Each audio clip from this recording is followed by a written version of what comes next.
The irony. While he mocked me for not holding company shares, investors were calling me, directly offering partnerships because my numbers were real, not smoke and mirrors. The ascent was quiet but deliberate, and it terrified my brother. He didn't know it yet, but the empire he dismissed as a hobby was growing into something Forbes would soon put on its cover.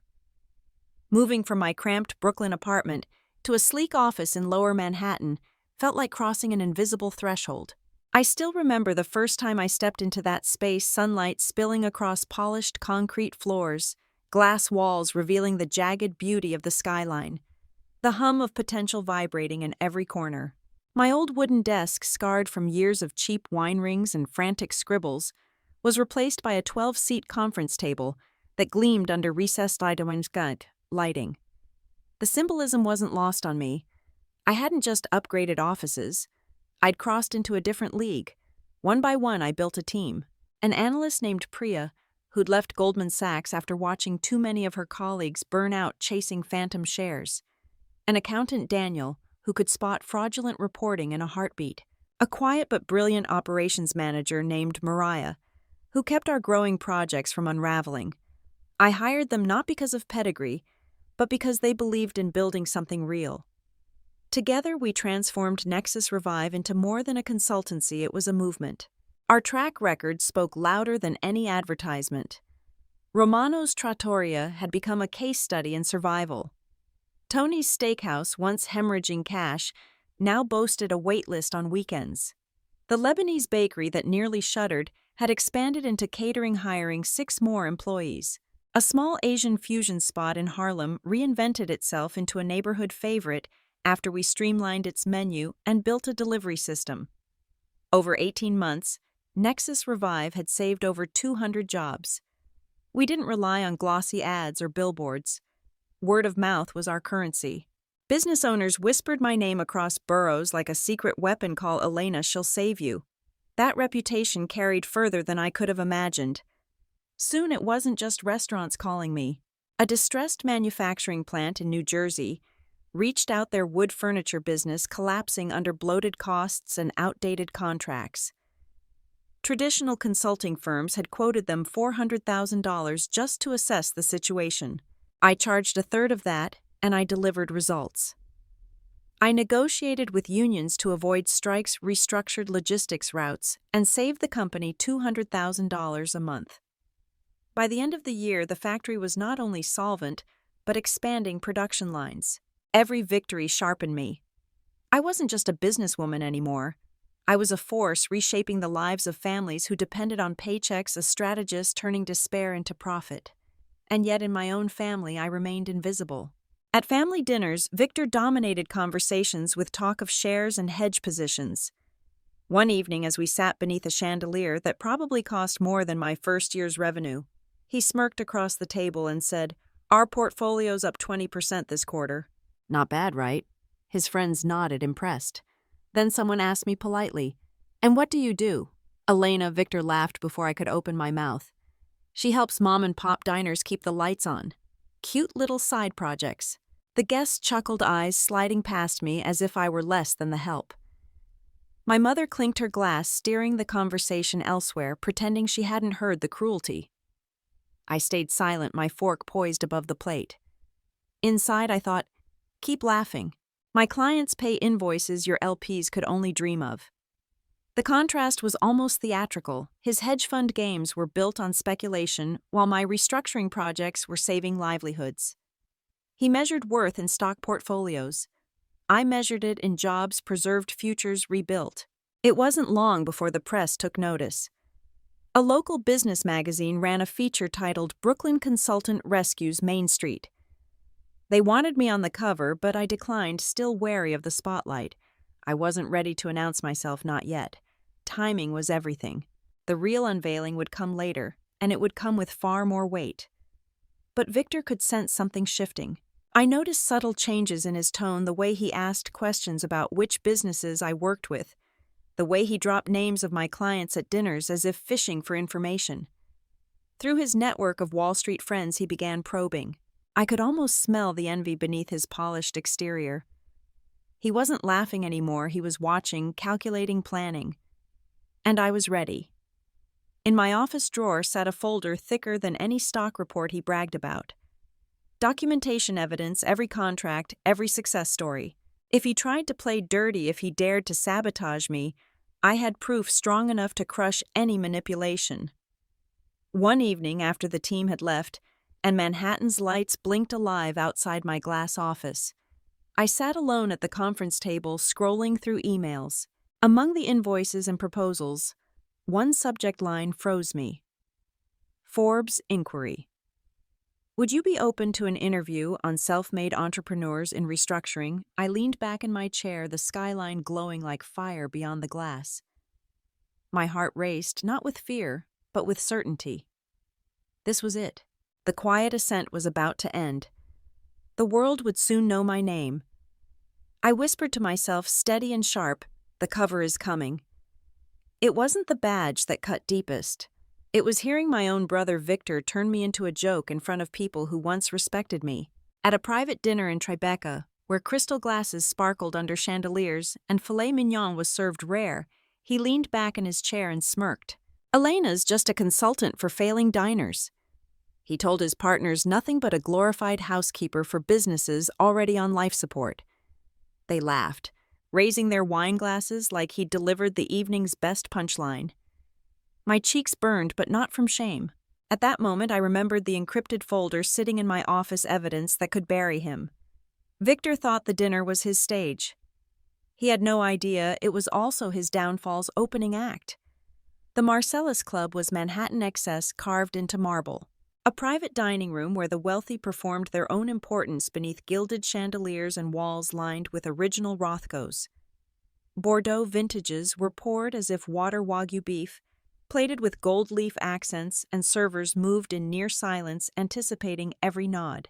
I had been invited, reluctantly an afterthought, wedged into the seating plan at the far edge of Victor's inner circle. The laughter came in waves that night, a chorus of bankers, venture capitalists, and family acquaintances leaning into his performance. She rescues bakeries and taco stands. Victor continued, the smug tilt of his voice carrying across the table. Meanwhile, we're building actual wealth stocks, shares, DeFi funds. He raised his glass again, pausing just long enough for the punchline. She counts receipts. The table erupted. Men in tailored suits smirked behind their napkins. Women draped in diamonds exchanged knowing looks. I kept my expression neutral, swirling the Bordeaux in my glass. Inside, my voice whispered, "Fi. I know more about blockchain adoption than you ever will, Victor. I've implemented decentralized finance solutions in retail chains while you were still Googling the definition." My mother chose that moment to lean forward, lips pursed in feigned regret. She was always the dreamer, she told Victor's guests, her tone light, but sharpened with cruelty. Never the heir. Heads around the table nodded, sympathy laced with amusement. I felt their gazes skim me like a courtroom verdict, unfit, dismissed, irrelevant. I pretended to sip wine, masking the fire boiling beneath my ribs. Their words pulled me backward into memory nights I'd stayed up restructuring Marquez Textiles when the pandemic threatened to close its doors forever. Hundreds of employees had looked to me for answers, while Victor partied in Miami uploading pictures of champagne towers and rented yachts. When the factory survived, when the workers kept their jobs, Victor had taken the credit. He'd stood before cameras declaring it a victory for Navarro Capital. But I remembered every spreadsheet, every call with suppliers, every sleepless dawn. The humiliation tonight wasn't new, it was just louder. What none of them knew was that while Victor flaunted his shares in the family trust, I held something heavier than stock certificates. In my encrypted insurance folder, tucked safely across multiple drives, were files that mapped every fraudulent transfer Victor had ever made.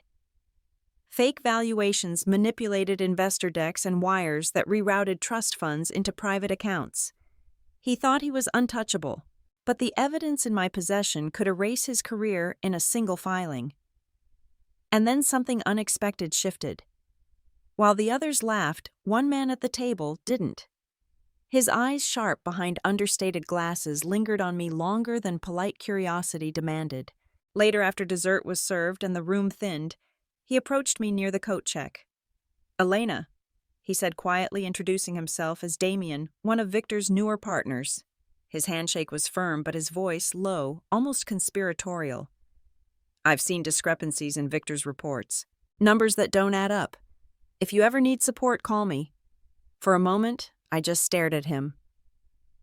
An ally. From Victor's own world. It was the first crack in the fortress my brother had built around himself. I slipped on my coat, clutching the lapels tight, as I stepped into the cold Manhattan night.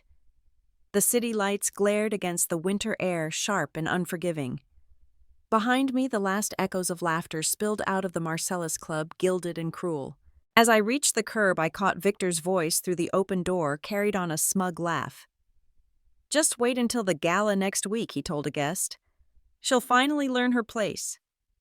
I stood frozen for a moment, the words slicing colder than the wind. Then I let the door shut behind me, walking toward the waiting car. My thoughts were steady, sharp as glass. You want to teach me my place, Victor Fine. But I'll be the one writing the lesson plan. When I left that Tribeca dinner, the city lights blurred past the taxi window, but my mind was razor sharp. Victor thought he'd humiliated me. What he didn't know was that I had already assembled a quiet army. For 6 months, I'd been collecting receipts, tracing wire transfers, and photographing documents he carelessly left on his desk. His success wasn't built on brilliance, it was built on fraud. And now it was time to weaponize the truth. I opened my encrypted folder labeled Valor because this fight would require courage as much as evidence. That night I made the call to Simone Dubois, my attorney, and Damian, the partner who'd whispered about discrepancies. Their responses told me everything I needed to know. Victor's empire wasn't just vulnerable. It was already crumbling. My apartment in Manhattan no longer felt like a home. It was a war room. The dining table was buried beneath stacks of binders, color-coded files, and encrypted drives labeled with innocuous codes. 3 monitors flickered with spreadsheets, forensic accounting reports, and timelines of transfers Victor had thought would remain hidden. I had mapped his fraud with the precision of a surgeon charting veins before an incision. In the center of the wall above my desk hung the badge from that luxury dinner Housekeeper printed in elegant script. I'd pinned it there as my battle flag, a reminder of the insult that had lit the fuse. Every time I looked up from my work, I saw it staring back at me. Simone arrived first, her heels clicking against the hardwood, her black leather briefcase slamming onto the table like a gavel. A former federal prosecutor turned corporate litigator, Simone was the kind of woman who could strip an executive bare with nothing but a cross-examination and a raised brow.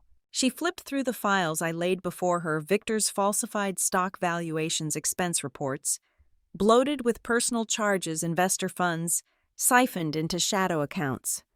This isn't just misconduct, she said flatly, her French accent curling around each word. This is prison-level fraud. If you go forward, Elena, you don't just end his career. You end him. I didn't flinch. Then let's build the timeline.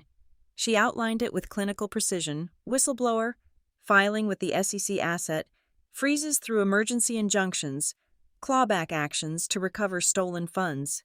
Each step like a domino perfectly aligned to topple the empire he'd built on deceit. Damian joined us later, slipping into the apartment with the wary glance of a man who knew his career hung in the balance. He wore the uniform of Victor's world-tailored suit, silk tie, but his voice carried something raw when he spoke. I've seen the doctored reports, he confessed, lowering his tone as if the walls might be listening. The numbers Victor presented to partners don't match what the companies report internally. He's been inflating valuations, covering losses with creative accounting. I can leak meeting notes, but you didn't hear that from me. Why, I asked him. His jaw tightened. 2 years ago, I was looking for a partner.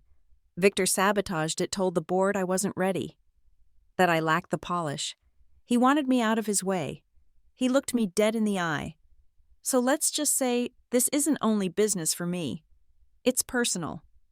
Together we began to build the arsenal. Forged expense accounts were stacked beside photographs of wire transfers. Screenshots of falsified investor decks glowed across my monitors. Each document was a weapon. Each file a loaded round. all of it triple encrypted and backed up in 3 undisclosed locations. Simone leaned back, her eyes scanning the war table. Timing is everything. Do you want maximum impact? File right before the luxury gala. He plans to humiliate you again. I nodded. Good. Then we'll humiliate him first. As if on cue, Priya, my analyst, called in from the office. Her voice crackled through the speakerphone, urgent and breathless. Elena, you need to see this. Victor's been moving funds into new projects. Not hedge funds this time. DeFi tokens. Tokens? I frowned. Yes, fake ones. Rug pulls disguised as innovation. He's creating shell companies minting worthless coins and pitching them to investors as the next big decentralized revolution. If this blows up, it's not just the SEC. It's DOJ territory. The room went still. Even Simone's eyes widened. Victor hadn't just trapped himself in the world of fraudulent shares and manipulated stock. He'd dived headfirst into crypto fraud, where the consequences could cross into federal indictments. I felt something cold settle into my chest. The man who mocked me as a housekeeper had built his empire on illusions, each scheme riskier than the last. My revenge wouldn't just be personal justice, it would be public exposure. I walked to the wall and touched the edge of the badge pinned above the desk.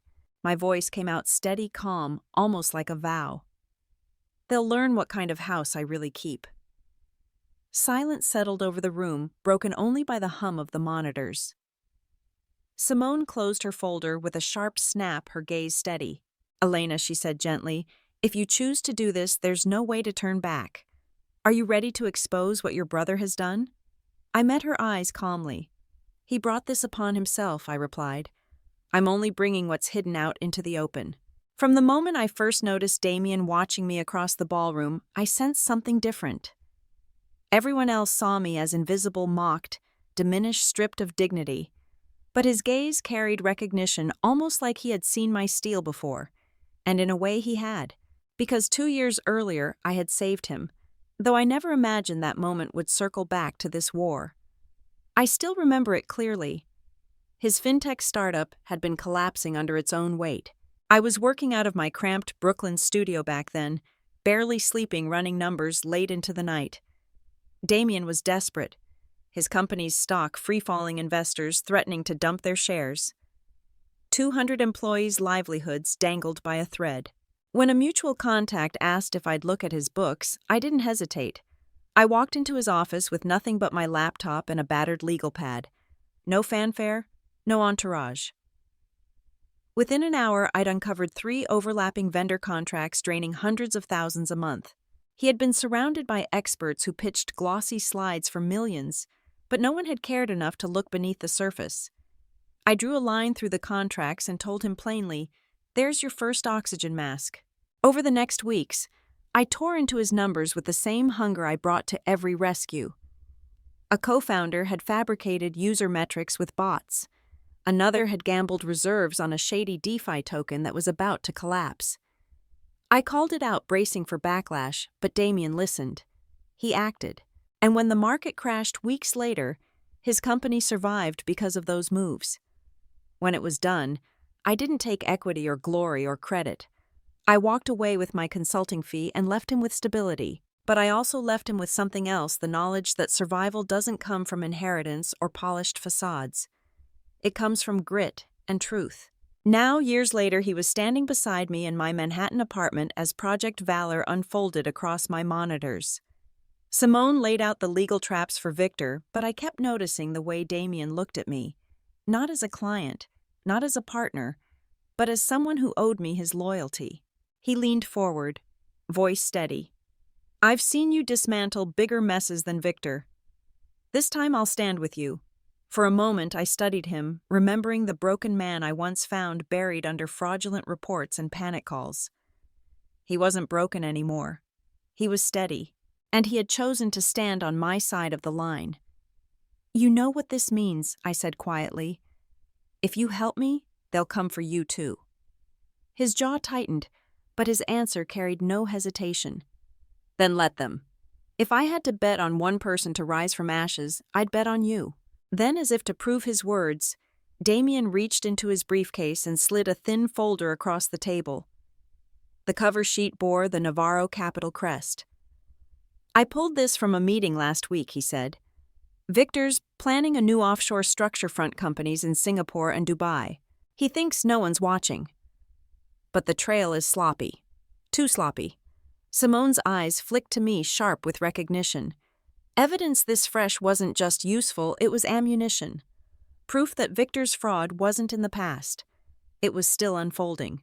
I sat back in silence, the glow of the monitors painting the war room in blue light. My fight wasn't mine alone anymore. I wasn't just the housekeeper turned billionaire. I was a general.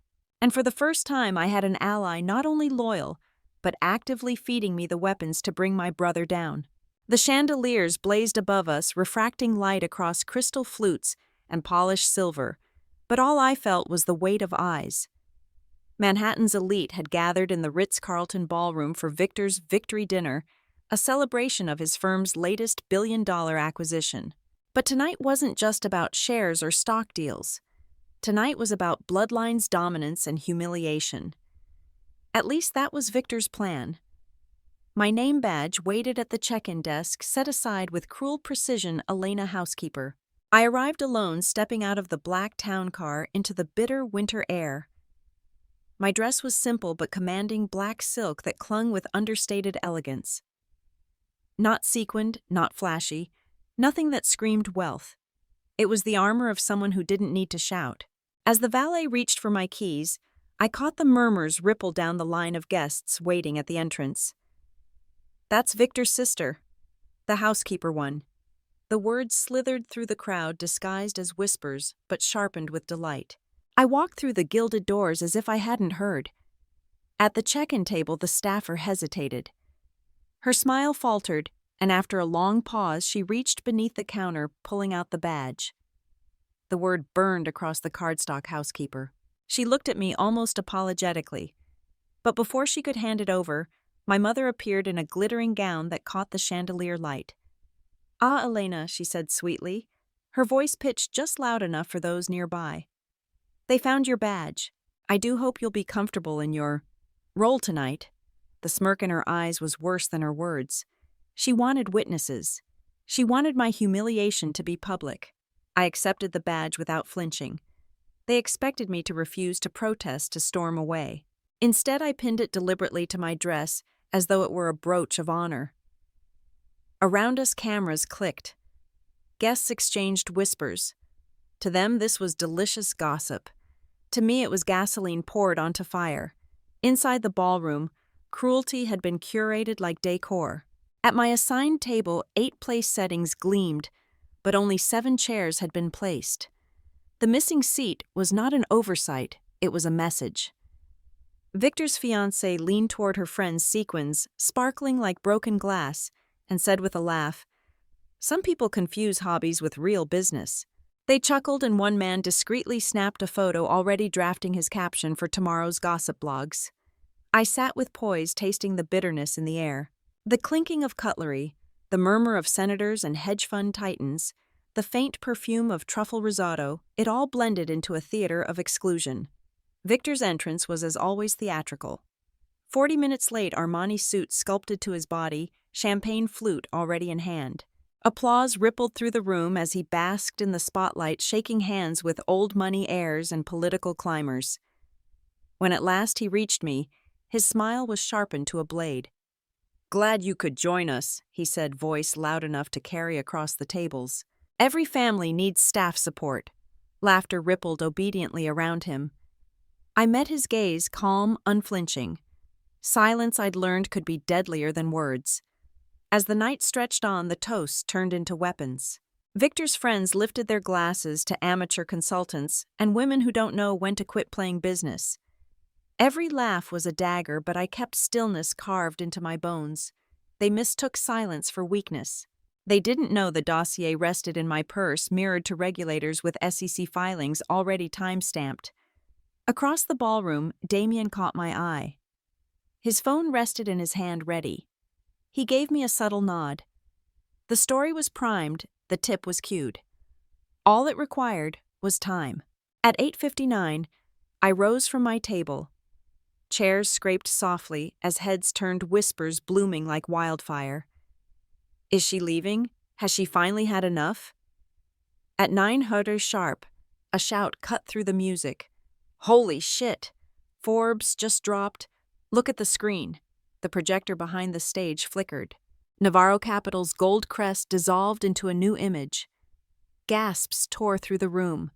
There it was, my face full page on the cover of Forbes. The headline blazed, "From housekeeper to self-made billionaire, Elena reshapes the future of business." Glasses froze mid-air. Laughter died on lips. Even the string quartet faltered, bowstrokes suspended in shock. Victor's smile faltered, then vanished completely. I turned toward the stage, each step deliberate, my heels echoing against marble. The humiliation they had planned had just detonated in reverse. This wasn't my funeral. It was my coronation. The ballroom fractured with a single word. Forbes. I felt it before I heard it, the sharp intake of breath, the shift of chairs, the sudden silence that wasn't silence at all, but 1,000 minds calculating at once. The projector above the stage flickered Victor's golden Navarro Capital crest, dissolving into a cover fresh from the digital press. My face. My name. The headline, "Elena the Self-Made Billionaire, Cleaning Up Wall Street's Mess." For years they had called me invisible, irrelevant, a housekeeper at the family's table. Now every chandelier reflected my face 10 stories high, my name heavier than Victor's portfolio, my work undeniable. Phones lit like wildfire across the tables. Screens flashed. Investors scrolled messages, poured through encrypted chats. Bloomberg tickers screamed my name. Twitter was already ablaze. And then Damian's voice, deliberate and sharp as a strike of steel, "She's worth more than Victor." The sentence didn't echo, it detonated. Heads snapped. Conversations broke mid-sentence. Victor's aura collapsed in real time. I looked at him then. My brother's face drained the smirk, gone, his champagne glass trembling just enough to betray him. He forced a laugh, thin, brittle, a mask peeling off. "It's exaggerated," he muttered, voice cracking. "Forbes embellishes." But no one was listening to him anymore. A hedge fund manager leaned across the table, hissing into his phone. "Dump the stock. Pre-market now."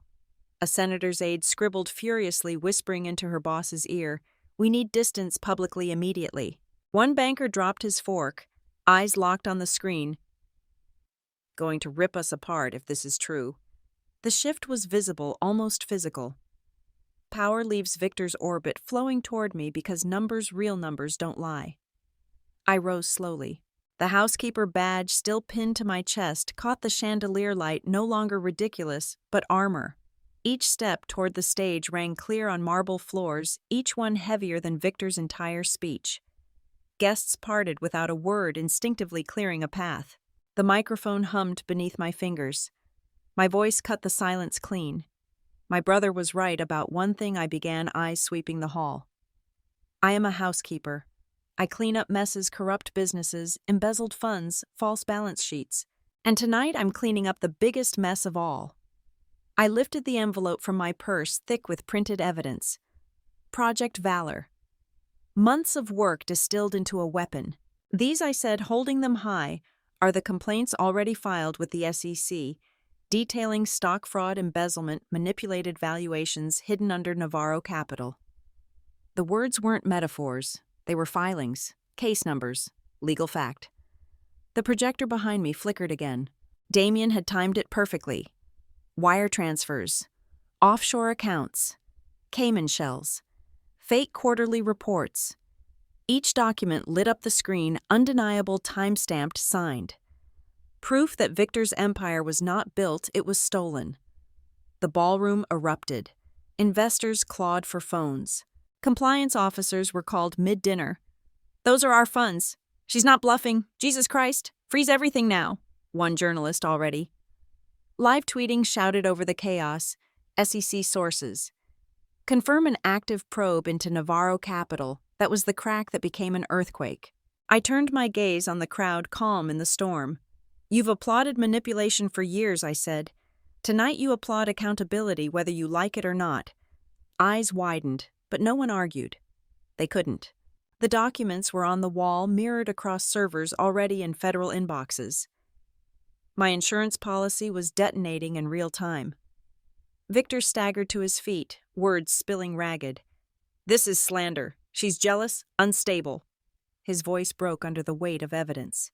Not a single partner rose to defend him. Even his fiancée leaned away, fury etched into her face as she hissed, "You hid this from me." I didn't look at her. My eyes stayed on Victor. "You built your kingdom on shadows," I told him. "I built mine on numbers that don't vanish under scrutiny. Tonight the world sees the difference." Gasps rippled again as the screen refreshed Bloomberg Live ticker now flashing in bold red. SEC investigates Navarro Capital assets. Frozen pending review. The air thickened. Futures crashed. Partners bolted for exits, desperate to avoid being photographed inside the implosion. The Ritz-Carlton ballroom, once Victor's stage, had become a courtroom without walls, and the verdict was already written. I reached for the badge. Housekeeper. I unpinned it slowly, deliberately, holding it high for the room to see. "You tried to erase me with this," I said. "But tonight it will become my signature." I pinned it to the podium right beneath the projected Forbes cover. My name above, their insult below. The contrast is permanent. Then I walked off the stage. Behind me, chaos. Investors shouting into phones, journalists sprinting toward exits, Victor raging incoherently. Ahead of me, silence except for the steady rhythm of my heels on marble each step, marking the end of his reign and the beginning of mine. For the first time in years, I wasn't walking out diminished. I was walking out crowned not by their applause but by my own proof. Victor had built his entire existence on performance. Armani suits, tailored to perfection deals, announced with champagne in hand. The polished smile of a man who had never been told no. But under the chandeliers of the Ritz-Carlton, that carefully curated image shattered like crystal drops from a great height. His jaw tightened, his knuckles bleached around the stem of a glass, eyes darting from screen to screen as phones buzzed with alerts. Investors barked orders into Bluetooth headsets. "Dump everything, the market's tanking," a hedge fund partner cursed so loudly heads turned. The senator he had courted all year walked out with his aide, muttering about distancing before it spreads. I had watched Victor humiliate countless others with a smirk and a toast. Tonight the script reversed. Every denial he gave sounded thinner, more frantic. Every laugh was swallowed by murmurs of disbelief. And my mother, oh my mother.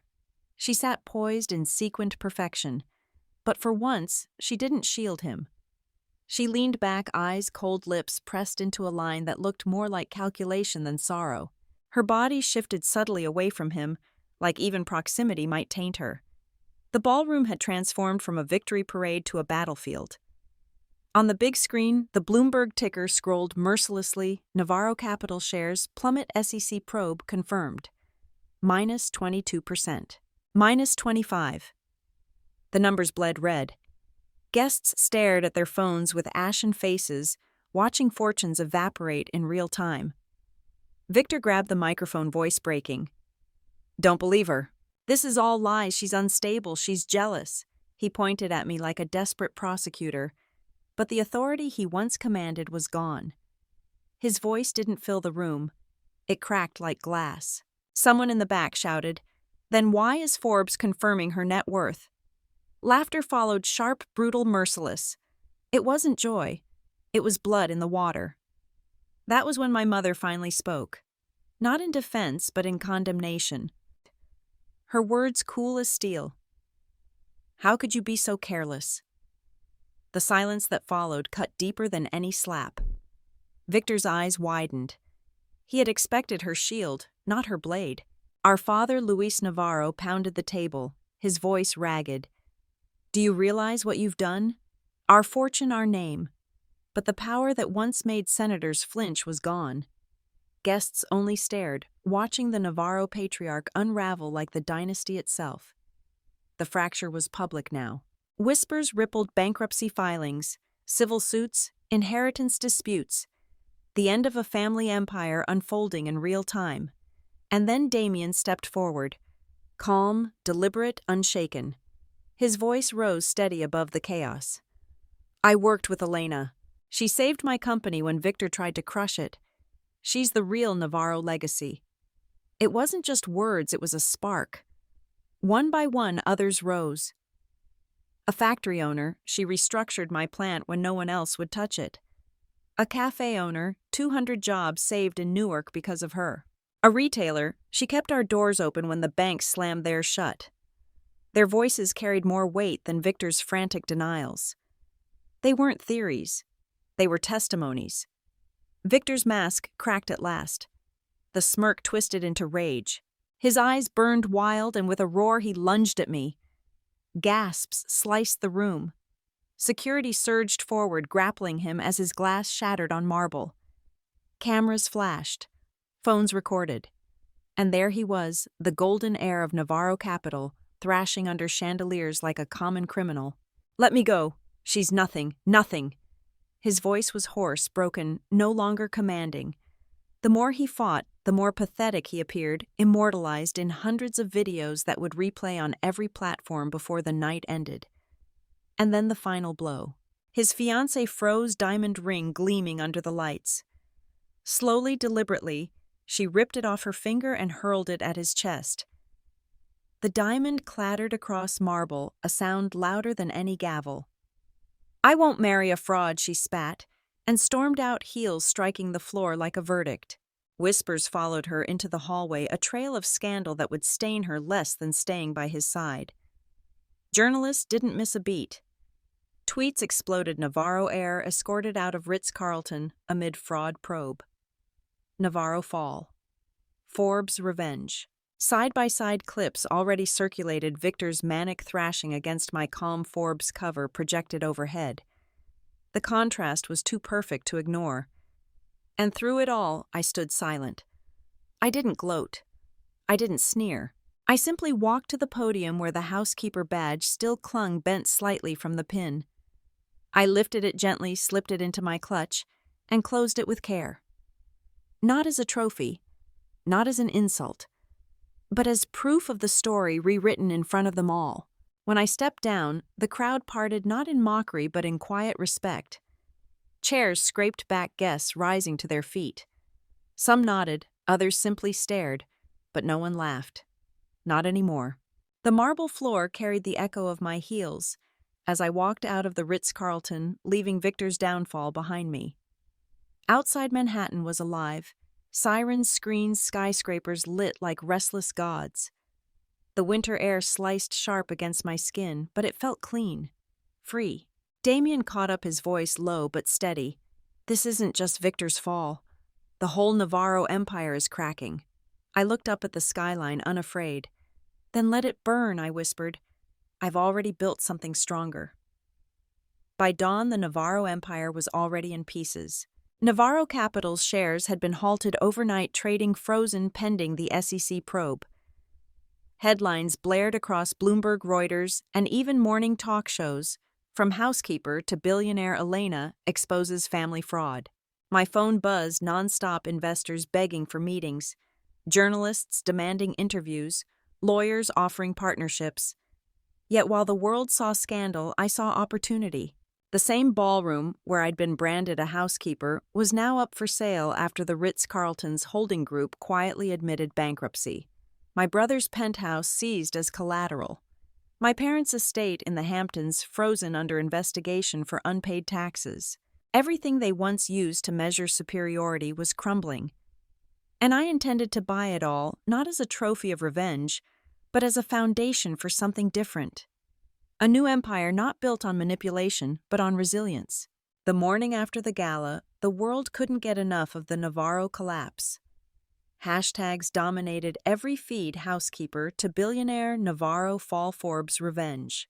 News anchors replayed Victor's meltdown on loop, pausing to compare it with the polished Forbes cover where I stood in a navy suit, arms folded against Manhattan's skyline. I silenced the calls and ignored the endless interview requests. This wasn't the time for noise. It was the time for strategy. Simone, Damian, and I gathered in my Manhattan apartment, still more war room than home, with files stacked high and monitors glowing with real-time financial updates. Simone's tone was blunt. "The SEC has frozen Victor's assets. Your complaint is airtight. His lawyers can thrash, but he's cornered." Damian spread documents across the table. "And while his empire collapses, there's another opportunity. The Ritz-Carlton's holding group is offloading assets to cover debt, including the ballroom." I leaned forward, scanning the pages. The same marble hall where I had been branded a housekeeper, the same place where Victor's allies once sneered at me. "Acquire it," I said. "Through Nexus Holdings. We'll repurpose it." Damian smiled. "Consider it done." That was only the first strike. By week's end, federal investigators had seized the Navarro estate in the Hamptons, our family's crown jewel. It went to auction, and through a proxy shell company, I bought it back. Walking through the echoing halls was surreal. I remembered dinners filled with mockery, the clink of crystal glasses as my mother praised Victor while pretending I was invisible. Now the rooms were silent, stripped of luxury, stripped of power. "This place doesn't deserve to rot," I whispered. Instead of restoring it for myself, I decided on something bigger. I would transform it into a leadership academy for underprivileged women entrepreneurs. A space where young women dismissed as nothing could learn to build everything. When Forbes requested a follow-up interview, I accepted not for vanity but for purpose. Sitting in their glass studio, the skyline behind me, I spoke carefully. "I know what it feels like to be excluded from the table," I said. "So I won't just build bigger tables. I'll build whole new rooms where everyone has a seat." The article headlined "Elena's New Empire from Revenge to Redemption." But this wasn't just about symbolism. It was about infrastructure. While Victor's fortune crumbled in frozen accounts and collapsing stock schemes, I redirected my capital into innovation. Nexus launched a decentralized finance initiative, DeFi, for small businesses, a platform that allowed family-owned shops to access loans without predatory bank rates. Unlike Victor's obsession with stock manipulation, I told my team we'll invest in transparency, real value, real people. Momentum followed quickly. At the next New York Business Gala, the same kind of event where I'd once been mocked, the reaction was different. Senators, CEOs, even old rivals stood as I entered the ballroom, my ballroom now, since Nexus Holdings had finalized the acquisition. A senator raised his glass and declared my initiatives a blueprint for ethical capitalism. But the most powerful moment came privately after the applause. I walked to the new Nexus Holdings plaque mounted near the entrance of the Ritz ballroom. From my clutch, I took out the same paper badge I'd once been forced to wear, Housekeeper. With deliberate care, I pinned it to the plaque. It would stay there permanently, not as shame but as a reminder. Where I came from, what I survived, what I built. By the end of the night, as I prepared to leave, a journalist brushed past security and leaned in close. His whisper was sharp. "Victor's lawyers are preparing a counterstrike. They won't go quietly." I smiled, faintly unshaken. "Let them try," I said. "I've already cleaned the house." For months, headlines had called me ruthless, a whistleblower, a billionaire who burned her family's empire to the ground. But the truth, I wasn't interested in ashes. I was building something that could last beyond me.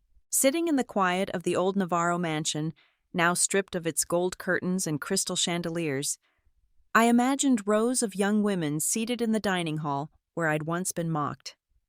Not debutantes in pearls, but entrepreneurs with notebooks, laptops, and hungry eyes. This wasn't revenge anymore.